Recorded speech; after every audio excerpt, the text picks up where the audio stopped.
here, and good to play against another opponent and hit a different color jersey. So we're excited on multiple levels. So with that, answer any questions you got. With the kickoff, how much do you have to balance wanting to get some good work in and figure out what's going on with not wanting to put too much on film?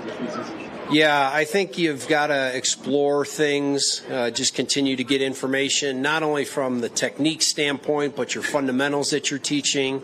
And there's an element of scheme. I think when we get out there on Sunday, we really want to see who can block, who can destruct the block, who can, who's good at block destruction, and who can tackle. So the evaluation process is still a huge part of it, but you also balance that with this, with the new play.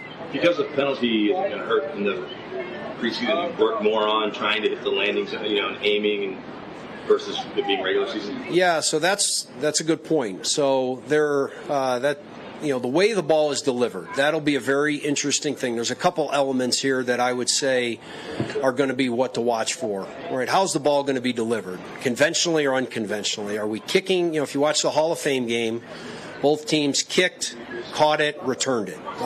There is an advantage if you can kick the ball in the landing zone on the ground. That's that unconventional kick.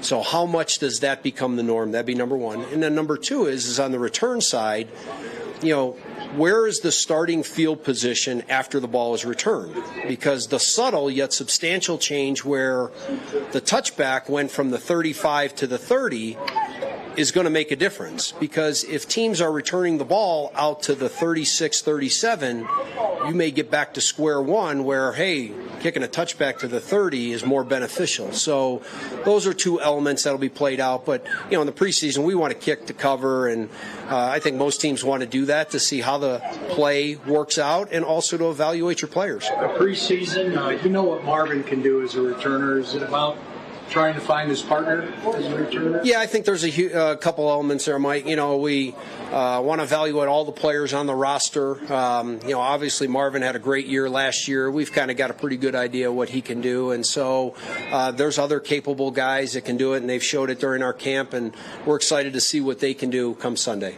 It was just one game, but because there were a handful of 7 kickoffs, 8 kickoffs in the Hall of Fame game, did it start to kind of help you see how these things might open up if we block it up right, just to see it in real time? Yeah, I think every time the ball is kicked and it's returned, we're learning more and more. We're getting more data, right? There's a couple games tonight, so we'll watch that film.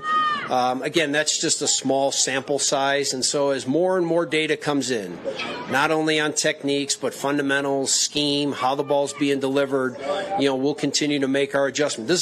I was in the military. This is a movement to contact, right? This is not a deliberate attack, knowing exactly what the opponent or the enemy is going to do. They got to vote, so there's going to be some adjustments as we move forward. How much time for 2 more questions, Zach? How much did your personnel change this year with all of these changes as opposed to last year?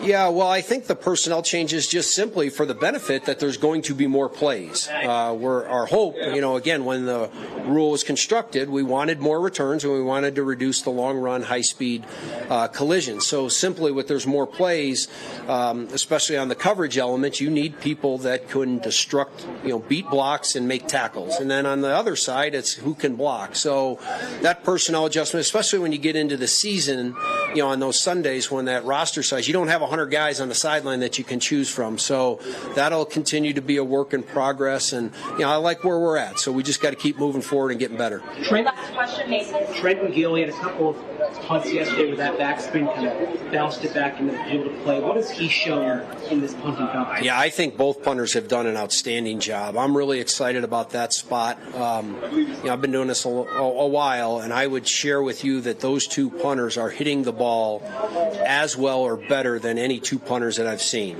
Not only with their field punts, as we call it, but also those pooch punts going in, which is a huge factor because more and more punts are becoming that pooch punt where you're down in the ball inside the 10. Gil's done an excellent job with that, and so both of those guys will have an opportunity on Sunday to show what I have seen during the camp. Thank you, Coach. Okay, guys, thanks.